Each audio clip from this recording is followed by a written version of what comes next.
Assalamualaikum warahmatullahi wabarakatuh. Pada tahun 1099 Masehi, sejarah pernah mencatat bagaimana keganasan orang-orang yang tak punya nurani menghancurkan dan menghabisi apa yang dilewatinya. Peristiwa Crusader adalah bukti bagaimana ribuan manusia menjadi mangsa tentara salib.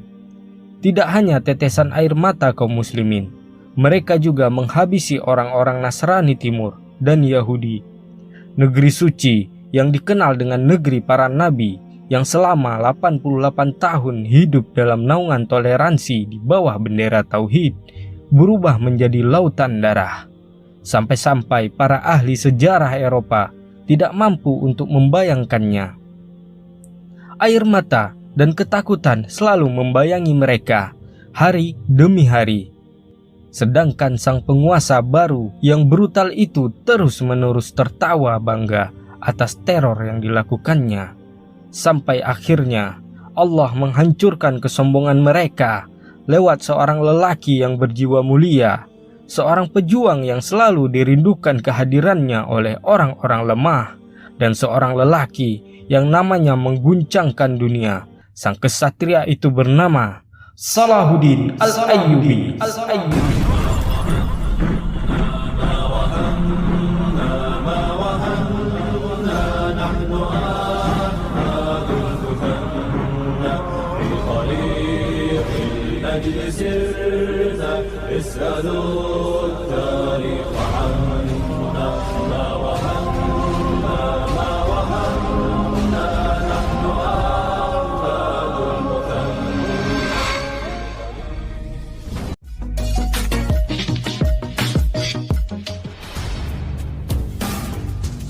Perang Salib pertama merupakan pemicu atau awal dari Perang Salib yang akan berlangsung selama ratusan tahun kemudian. Perang ini dimulai ketika bangsa Eropa Barat melakukan ekspedisi militer yang bertujuan untuk mendapatkan kembali tanah suci yang sudah ditaklukkan kaum muslim berabad-abad yang lalu.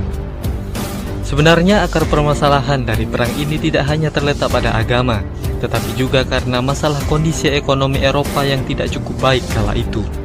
Sejak dicetuskannya himbauan untuk perang salib, para kesatria, petani, dan rakyat biasa dari banyak negara di Eropa Barat melakukan perjalanan darat dan laut menuju kota Yerusalem.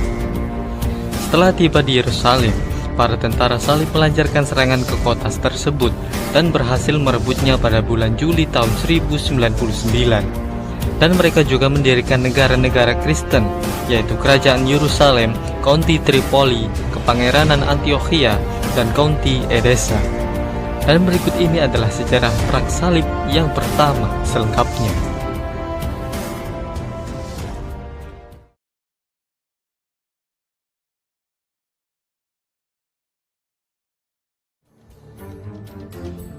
Pada tahun-tahun sebelum Perang Salib, sebagian Eropa mengalami kekeringan yang membuat orang kehilangan kepercayaan dalam segala hal.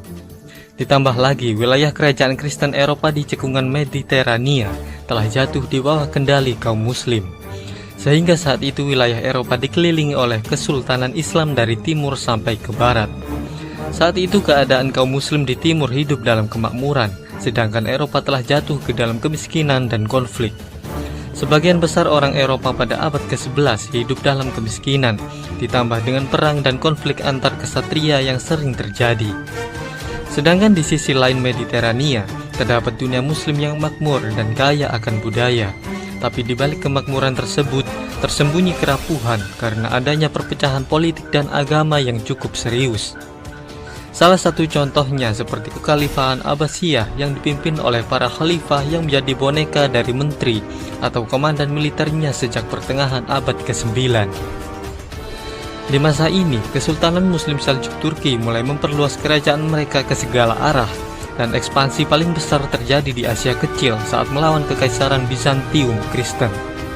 Dan setelah pertempuran Manzikert di tahun 1071, Seljuk mengarah lebih dekat ke Konstantinopel, dan mereka menjadikan Kaisar Bizantium yakni Romanus Diogenes IV sebagai tawanan.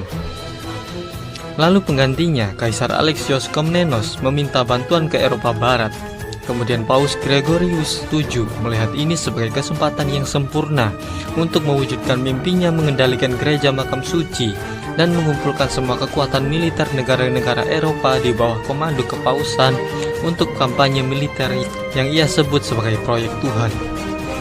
Menurut pendapat Zubaida Atta, seorang profesor sejarah di Universitas Helwan, Paus Gregory inilah yang memiliki gagasan tentang perang suci. Dialah yang mempunyai ide melakukan kampanye militer ke timur untuk merebut kembali makam Yesus Kristus dari tangan orang-orang Muslim. Dan ketika Paus Gregorius wafat pada tahun 1085 sebelum mewujudkan gagasannya, penggantinya Paus Urbanus II mengambil alih gagasan perang salib tersebut.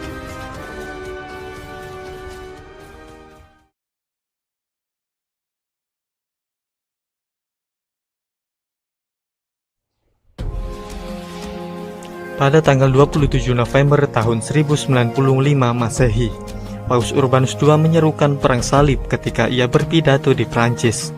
Pesannya itu ditujukan khusus kepada para kesatria, dan ia berkata kalau para prajurit yang ikut dalam perjuangan ini, semua dosa mereka akan dihapuskan, dan jiwa mereka akan menuai pahala yang tak terhitung di kehidupan selanjutnya. Urban II memulai tur pengabarannya di Prancis di tahun 1095 sampai 1096 Masehi untuk merekrut tentara salib.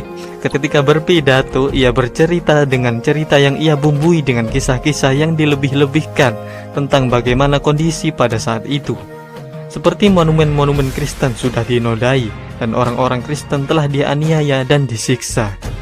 Lalu kedutaan dan surat dikirim ke semua gereja dan susunan Kristen untuk merekrut prajurit. Setelah itu, masyarakat dihimbau untuk memikul salib, kemudian bersumpah untuk menjadi seorang tentara salib, dan himbauan ini pun sukses besar. Di sisi lain, Muslim Seljuk sedang mengalami masalah internal, lalu dalam konflik dengan musuh bebuyutan mereka, Syiah Fatimiyah yang berbasis di Mesir. Muslim Sunni Seljuk telah merebut Yerusalem dari Fatimiyah. Kemudian Yerusalem berhasil direbut kembali oleh dinasti Fatimiyah hanya beberapa bulan sebelum tentara salib tiba. Di Eropa, setelah himbauan perang salib dikumandangkan, banyak orang yang bukan termasuk seorang kesatria bersemangat untuk berperang ke Yerusalem. Sehingga gelombang pasukan pertama pun terbentuk. Sebenarnya kelompok ini tidak terlalu kuat karena terdiri dari tentara rakyat dan campuran dari kesatria yang kurang profesional. Mereka dipimpin oleh Peter the Hermit, sang pendeta, dan kesatria Walter the Penniless. Sementara itu, kelompok tentara salib yang kedua juga telah terbentuk, tapi mereka juga sama-sama kurang profesional. Kelompok ini dipimpin oleh Count Emico dari Leiningen. Kemudian mereka tiba di Konstantinopel pada awal musim panas di tahun 1096 Masehi untuk singgah. Setelah itu, mereka segera dikirim oleh Kaisar Alexios ke Asia Kecil, tapi mereka disergap dan berhasil dihancurkan di dekat Nisea oleh tentara Seljuk yang dipimpin oleh Kilich Arslan I pada tanggal 21 Oktober tahun 1096 Masehi. Sebenarnya pasukan ini bukanlah pasukan yang diinginkan oleh Alexios atau Paus Urbanus II.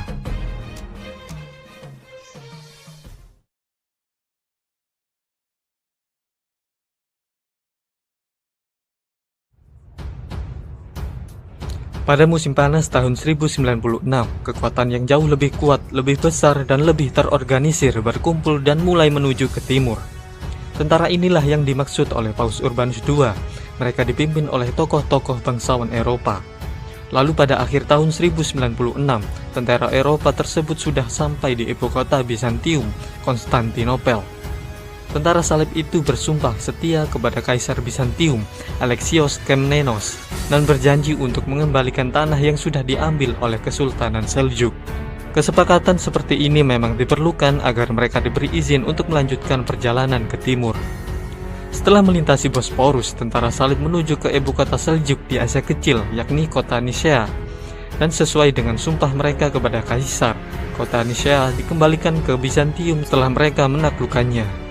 Tetapi ketika tentara salib melanjutkan kampanye mereka di Asia Kecil, tugas suci mereka merebut Yerusalem terhenti untuk sementara, karena beberapa bagian pasukan memutar menuju ke kota Edessa. Penaklukan Edessa ini menjadi bukti penyelewangan dari tujuan mereka, karena kota Edessa tidak searah dengan Yerusalem, dan di dalamnya tidak ada situs-situs Kristen. Namun, tentara utama bergerak menuju ke Antiokhia, sebuah kota yang dijuluki tempat lahir Kristen, karena istilah Kristen pertama kali berasal dari sana.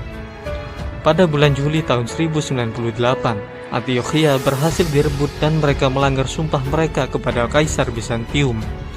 Karena seharusnya Antiokhia dikembalikan ke Bizantium, tapi mereka mengangkat Bohemond the Norman, seorang pangeran dari Taranto, untuk memerintah di sana.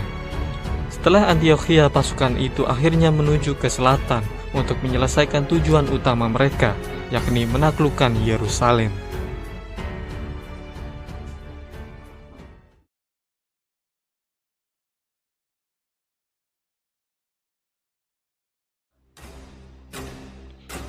Pada bulan Desember tahun 1098 Masehi, tentara salib mulai bergerak menuju ke Yerusalem. Dalam perjalanannya, mereka merebut beberapa kota pelabuhan di Suriah, dan mereka akhirnya tiba di Yerusalem pada tanggal 7 Juni tahun 1099 Masehi.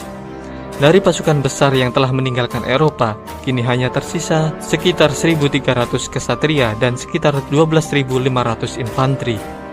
Yerusalem dilindungi oleh tembok besar yang dilengkapi dengan kombinasi parit dan tebing, sehingga kota ini memiliki pertahanan militer yang tangguh. Untungnya, sejumlah kapal Genoa tiba di saat yang tepat dengan membawa kayu, dan kayu tersebut digunakan untuk membuat menara pengepungan, ketapel, dan pendobrak. Kemudian pada pertengahan Juli, Godfrey dari Boulogne memutuskan untuk memulai menyerang di bagian dinding yang lebih lemah, dan setelah melewati pertempuran yang berat, tentara salib berhasil menaklukkan Yerusalem pada tanggal 15 Juli tahun 1099 Masehi. Lalu mereka pun memulai pembantaian. Mereka membunuh orang di jalan, di rumah, dan di gang. Sangat sulit bagi tentara salib untuk membedakan antara penduduk lokal Kristen, Muslim, dan Yahudi, karena mereka semua tampak sama bagi mereka. Mereka semua tampak seperti orang Arab. Dan sebuah sumber Muslim kontemporer menyebutkan kalau 3.000 penduduk kota telah terbantai. Lalu dalam sebulan, pasukan Mesir yang besar tiba untuk merebut kembali kota itu, tetapi mereka berhasil dikalahkan di Askalon. Saat ini Yerusalem pun telah berada di tangan orang Kristen. Lalu Godfrey of Boulogne, pahlawan pengepungan, dijadikan raja di Yerusalem. Di Italia, Paus Urbanus II telah meninggal pada tanggal 29 Juli tahun 1099 Masehi, tanpa mengetahui keberhasilan perang salibnya.